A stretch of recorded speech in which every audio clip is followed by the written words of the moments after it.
एक बार की बात है। इसी गांव में एक साधु रहा करता था। वह जब भी नाचता था तब बारिश होती थी। इसीलिए गांव के लोगों को जब भी बारिश की जरूरत होती तब वे लोग साधु के पास जाते और उनसे विनती करते कि वह नाचे। और जब साधु नाचने लगते तो बारिश जरूर होती। एक दिन गांव में 4 लड़के शहर से घूमने आए। जब उन्हें यह बात पता चली कि किसी साधु के नाचने से बारिश होती है, उन्हें यकीन नहीं हुआ। सारी पढ़ाई लिखाई के घमंड में उन्होंने गांव वालों को चुनौती दे दी कि अगर हम भी नाचेंगे तो बारिश होगी, और अगर हमारे नाचने से बारिश नहीं हुई तो साधु के नाचने से भी बारिश नहीं होगी। अगले दिन सुबह गांव वाले चारों लड़कों को लेकर साधु के कुटिया के पास पहुंचे।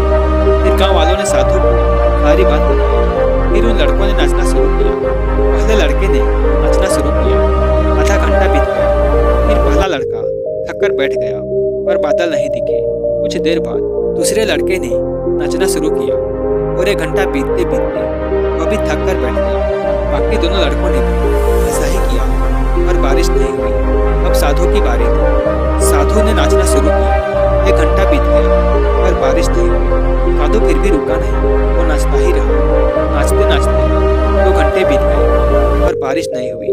लेकिन साधु तो रुकने का नाम ही नहीं ले रहा था। धीरे धीरे शाम ढलने लगी कि तभी बादलों की गड़गड़ाहट सुनाई दी और जोरों की बारिश होने लगी। यह देखकर चारों लड़के हैरान रह गए और उन्होंने तुरंत साधु से क्षमा मांगी।